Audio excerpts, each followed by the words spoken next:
Code படம் உண்மையாகவே மக்களுக்கான கதை இருக்கா? வெங்கட் பிரபுவோடு விஜய் சரியாக அமர்ந்து இந்த கதை திரைக்கதை டைரக்ஷனில் விஜய் கவனம் செலுத்தவில்லை. முழு பொறுப்பை யார்கிட்ட கொடுத்துட்டாரு? வெங்கட் பிரபுட்ட கொடுத்துட்டாரு. அரசியலில் புஷி ஆனந்திட்ட கொடுத்துட்டாரு. 200 கோடி செலவு செய்யக்கூடிய ஒரு படத்தினுடைய கதையை தேர்வு செய்ய தெரியாத விஜய் தமிழக முதலமைச்சர் நாற்காலியை தேர்வு பண்ணுவார். விஜய் பேசுபொருளாக மாறியதற்கு நீங்கள் லியோ, பீஸ்ட்டு, வாரிசு, தெரி இப்படி ஒரு 4-5 படம் சமீப காலமாக வந்தது. எந்த படமே ஆவரேஜை தாண்டவில்லை. கஸ்டடின்னு ஒரு படம் எடுத்தார், நாகார்ஜுனா பயணம் வச்சு, அதோடு அவர் மார்க்கெட்டே முடிச்சு. சினிமாவிலும் இல்லை, அவர் படமும் பெரிய அளவில் ஆவரேஜை தாண்டி இல்லை. மியூசிக்கு பெருசாக இல்லை, பாட்டு இல்லை, திரைக்கதை இல்லை, வசனம் இல்லை. இவ்வளோ புகார் விஜய் படத்து மேலே.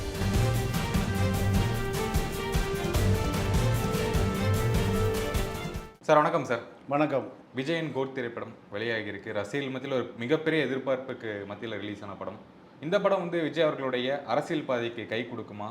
முதலமைச்சர் கனவுக்கான ஒரு வழிவகுக்குமா இந்த படம்? தமிழ்நாட்டை பொறுத்தவரை இந்த கோட் படம் 23ஆம் தேதி நடக்க இருக்கிற விக்கிரவாண்டி மாநாடு, இரண்டுக்குமே ஒரு தொடர்பு இருக்குது. எப்படி தொடர்பு இருக்குன்னா, இந்த கோட் படத்துக்கு பெரிய அளவில் விளம்பரமே செய்யலை. ஏன் விளம்பரம் செய்யலை? விக்கிரவாண்டி மாநாடே விளம்பரமாக மாறிப்போச்சு. பல ஆயிரம் தொண்டர்கள் கூடுவான், பல லட்சம் தொண்டர்கள் கூடுவான், காவல்துறையினுடைய 21 கேள்வி, இப்படி பல பரபரப்புகள் தமிழ்நாட்டில் அதிமுக, திமுக அத்தனை கட்சிகளுமே விஜயை பற்றி பிரச்சார பீரங்கியாக மாறிட்டாங்க. இது விஜயை பொறுத்தவரை அவருக்கு ஒரு இலவச விளம்பரம். அமைச்சர் நேரு சொல்கிறார், திமுகவுக்கு எதிரிகள் அதிகமாயிட்டாங்கிறாரு. யாரை வச்சு சொல்கிறாரு? விஜய் வச்சு சொல்கிறார். அப்போ இந்த கோட் படம் ஒரு பரபரப்பை ஏற்படுத்தியதனுடைய விளைவு விஜய் அரசியலுக்கு இது ஒரு பெரிய அடிக்கல்லாக அமைந்து விட்டது. சரி, இந்த கோட் படம் உண்மையாகவே மக்களுக்கான கதை இருக்கா? நீங்கள் எம்ஜிஆர் படம் எடுத்தால் மக்களுக்கான கதை இருக்கும். தாய் பாசம் இருக்கும், சகோதர பாசம் இருக்கும், விவசாயிகளுக்கு ஆதரவாக இருப்பார், மீனவர்களுக்கு ஆதரவாக இருப்பார். இதுதான் எம்ஜிஆருடைய ஃபுல் ட்ராக். ஏழை எளியவனுக்கு ஆதரவாக இருப்பார், வெட்டியானுக்கு ஆதரவாக இருப்பார். எம்ஜிஆருடைய படத்தில் ஒரு கதை, திரைக்கதை இருக்கும். யாராவது ஒரு கேரக்டர் இருக்கும். மதுரை வீரன் படம் நடித்தார், அந்த அருந்ததியர் சமூகம் பூரா இன்னைக்கு வரைக்கும் அவரை கொண்டாடுது. ஆனால் இப்போ விஜயுடைய படம் கோட் கதை, திரைக்கதையை பொறுத்த வரைக்கும் அப்பா மகன் 2 கேரக்டரு, 2 கேரக்டரில் காதலியை பீர் பாட்டில் உடைச்சி கழுத்தை அறுக்கிறார். அப்போது முதலமைச்சர் கேண்டிடேட்டு செய்கிற வேலையாது? நீங்கள் இது இப்போது விஜய் பேசுபொருளாக மாறியதற்கு நீங்கள் லியோ, பீஸ்ட்டு, வாரிசு, தெரி இப்படி ஒரு 4-5 படம் சமீப காலமாக வந்திருக்கு. எந்த படமே ஆவரேஜை தாண்டவில்லை. நீங்கள் ஒரு படத்தினுடைய பட்ஜெட்டு ஒரு 400 கோடி 500 கோடி 500 கோடி ரூபாய் செலவு செய்து இவருக்கு சம்பளம் 150 to 200 கோடி ரூபாய், 200 கோடி செலவு செய்யக்கூடிய ஒரு படத்தினுடைய கதையை தேர்வு செய்ய தெரியாத விஜய் எப்படி தமிழக முதலமைச்சர் நாற்காலியை தேர்வு பண்ணுவார்? நீங்கள் ஒரு படத்தினுடைய கரு எதுனா கதை தான். அந்த கதையே சரியில்லையே. இப்போ போய் கமலா தியேட்டரில் போய் பாருங்கள், ரோகிணி தியேட்டரில் போய் பாருங்கள், எல்லாம் காலியாக இருக்குது. ரிலீஸ் ஆனது எப்போ? இன்றைக்கே காலியாக இருக்குது. எம்ஜிஆர் படம் ரிலீஸ் ஆனால் 100 நாள் ஓடும், குறைந்தபட்சம் 75 நாள் ஓடும். தமிழ்நாட்டில் இருக்கக்கூடிய எல்லா டூரிங் டேக்ஸ் உட்பட 1000 தேட்டரில் ஒரு தியேட்டருக்கு குறைந்தது 500 பேர் போனான்னா நீங்கள் 1000 தியேட்டரை ஏறக்குறைய நீங்கள் ஒரு குறைந்தபட்ச லட்சக்கணக்கான மக்கள் தமிழ்நாடு முழுக்க பார்த்துட்டே இருப்பான். இதுதான் எம்ஜிஆருடைய அரசியலுக்கு அடித்தளமிட்டது அதுதான். ஆனால் விஜயுடைய படம் கோட் வந்த பிறகு அந்த கோட் படம் சரியாக வெற்றி பெறவில்லை. வெங்கட் பிரபு அந்த கதை திரைக்கதை வசனத்தில் சரியாக கவனம் செலுத்தப்படவில்லை. அவர் எடுத்த படம் நீங்கள் எல்லாமே கஸ்டடின்னு ஒரு படம் எடுத்தார் நாகார்ஜுனா பையனை வச்சு, அதோடு அவர் மார்க்கெட்டே முடிஞ்சு போச்சு. சினிமாவிலே இல்லை அவர். நாகார்ஜுனா பையன் அந்த அந்த படத்தோட கதை முடிஞ்சுது, கஸ்டடி படத்தோட. அப்போது இவரை பொறுத்த வரைக்கும் திரைக்கதைக்கு ஒரு பெரிய மாஸ் என்ற மாசிலாமணி சூர்யாவை வச்சு எடுத்தார். அந்த படமும் வெங்கட் பிரபு படம் ஓடவே இல்லை. இப்படி பல திரைப்படங்களை கதை திரைக்கதை வசனத்தில் கவனம் செலுத்தாத காரணத்தினால படம் ரிலீஸை 3ஆம் நாளே தியேட்டருக்கு தூக்கிட்டான். விஜயை பொறுத்தவரை திமுக அவரை பார்த்து பயப்படுது, அதிமுக பயப்படுது, சீமா பயப்படுறாரு, இப்படி பிஜேபி பயப்படுது. இதெல்லாம் அரசியலில் இப்போ பேசுபொருளாக மாறியிருக்கு. இந்த பேசுபொருளை தக்க வைக்கக்கூடிய படமாக நீங்கள் அந்த கோட்டு படம் சக்கப்போடு போடணும்ல. என் கதை திரைக்கதை வசனம் மக்களுக்கு உழைக்கிற மாதிரி இருக்கணும்ல, மக்களை ஈர்க்கக்கூடியதாக இருக்கணும். இளைஞர்களையும் ஈர்க்கவில்லை, அடித்தட்டு மக்களையும் அது ஈர்க்கவில்லை. வேறு யாரைத்தான் ஈர்த்திருக்குன்னா நடுத்தர வர்க்க மேட்டுக்குடியை சார்ந்தவர்களுடைய கதையை பிரதிபலிச்சிருக்கார் விஜய். இந்த மேட்டுக்குடி ஓட்டே போடுறதில்ல, 30% ஓட்டே போடுறதில்ல. இந்த ஓட்டு போடாத மக்களுக்காக படம் எடுத்தால் இவர் முதலமைச்சராக முடியுமா? இதை பற்றிய எந்த விஷயமும் கவனத்தில் எடுத்துக்கல. வெங்கட் பிரபு இந்த படத்தை எடுக்கிற பொழுது இவரை ஒரு அரசியல் தலைவராக ப்ரொமோட் பண்ணாமல் இவர் எப்படி ப்ரொமோட் பண்ணியிருக்காங்க? ஒரு 4ஆம் தர 3ஆம் தர வில்லன் கலந்த கதாநாயகனாக இவருடைய பிம்பத்தை உருவாக்கியிருக்கார்.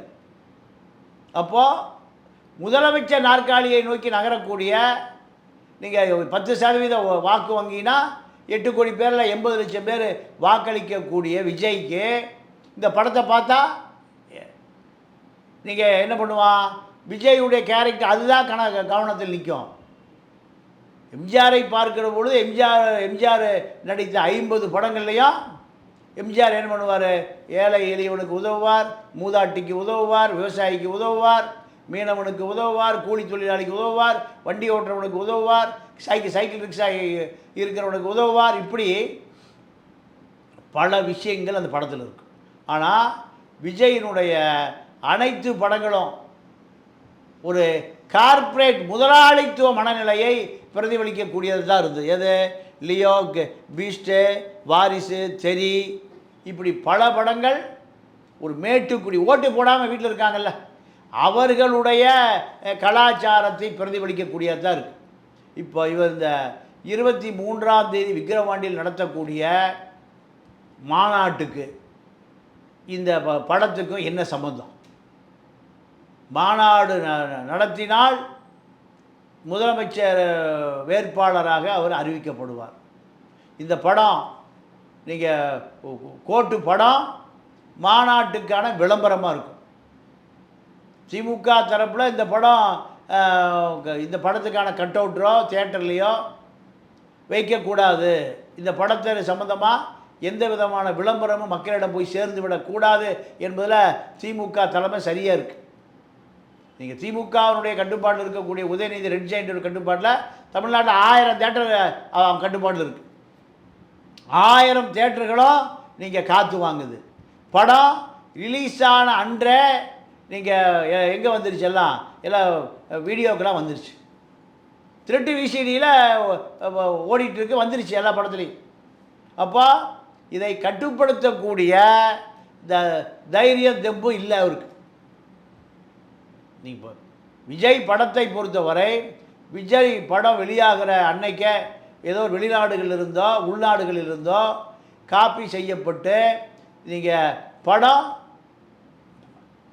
திருட்டுத்தனமாக பார்க்கக்கூடியவர்களுடைய இடத்துக்கு போயிடுச்சு.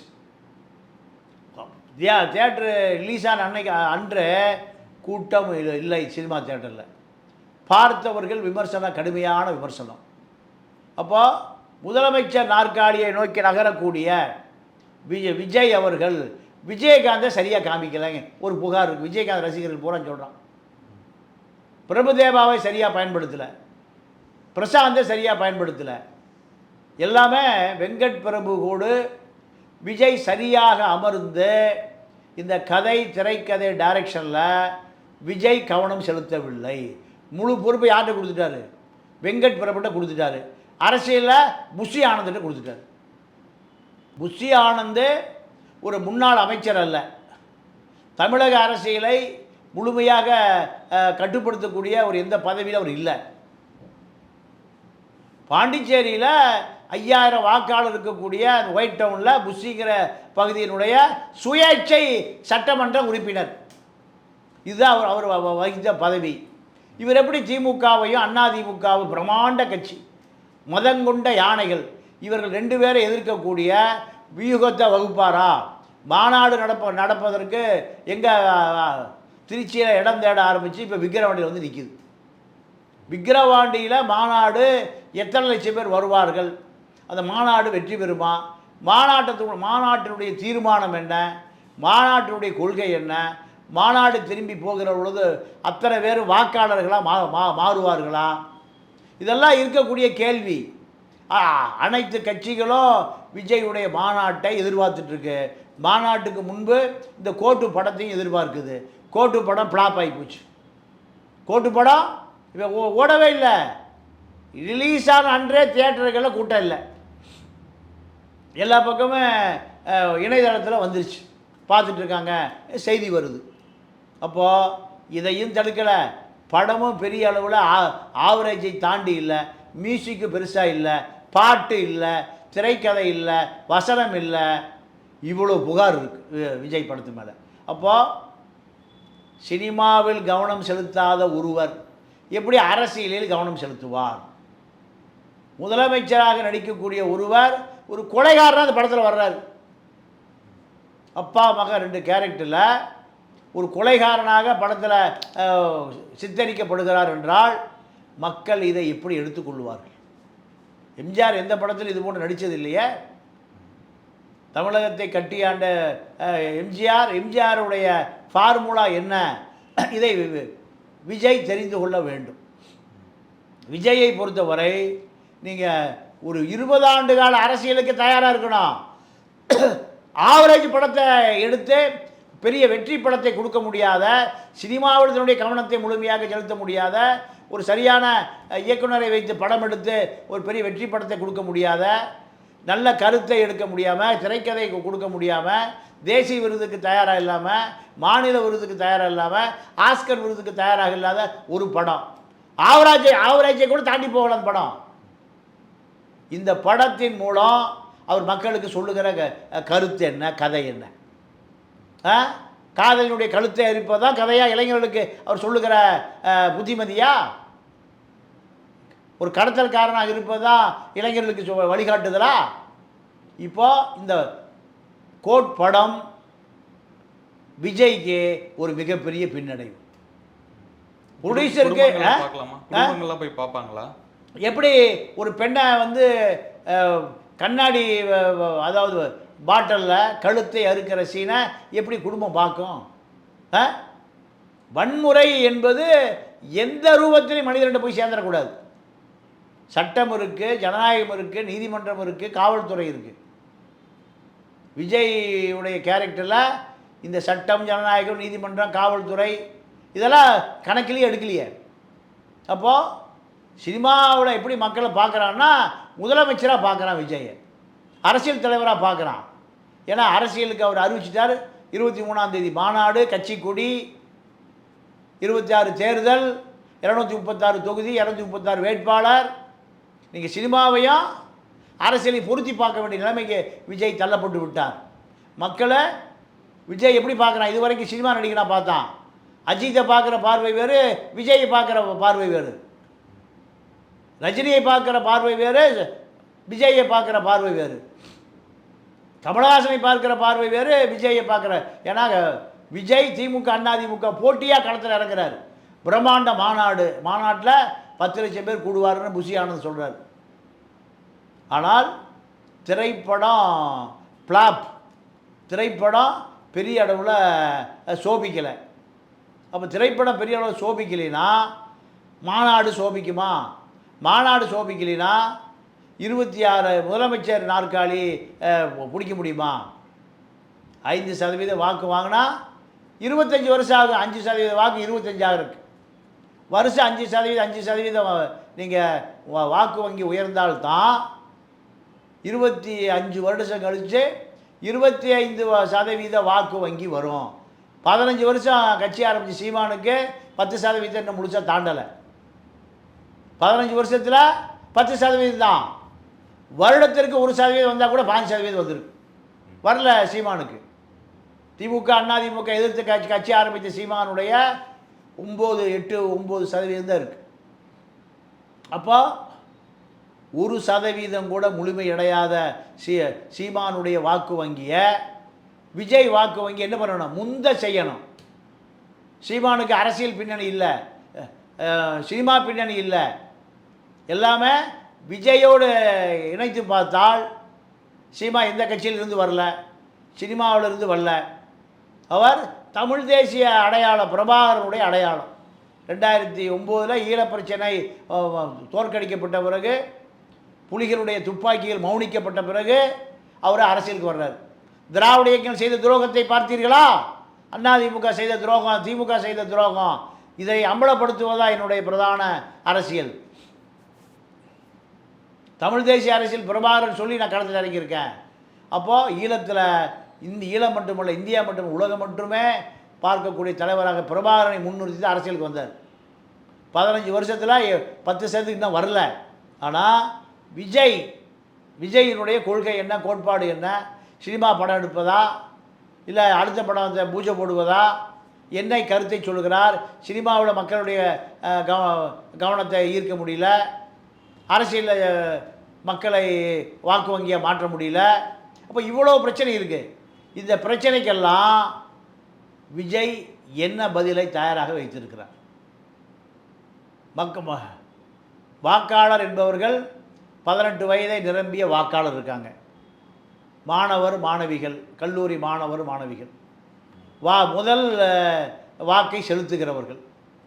ரெண்டாவது அரசியல் தெரிந்தவர்கள், அரசியல் தெரிந்த ஆணும் பெண்ணு 35 வயதை கடந்தவர்கள், குடும்ப சுமையை ஏற்றவர்கள். அவருக்கு என்ன கொள்கை வச்சுருக்கார்? அவருக்கு என்ன தத்துவம் வச்சுருக்கார்? அடுத்து பெண்களுக்கு என்ன கொள்கை வச்சுருக்கார்? பெண்களுக்கு என்ன பாதுகாப்பு? பெண்களுக்கு இந்த விஜய் தமிழக வெற்றி கழகம் எதை சொல்ல போகிறது, எதை வழிகாட்ட போகிறது? காதலியை கழுத்தறுப்பதான் கதையா?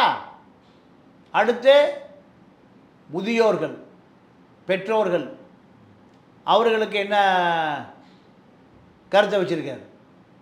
வியாபாரிகள் என்ன கருத்து இருக்குது? விவசாயிகள் என்ன சொல்ல போகிறாரு?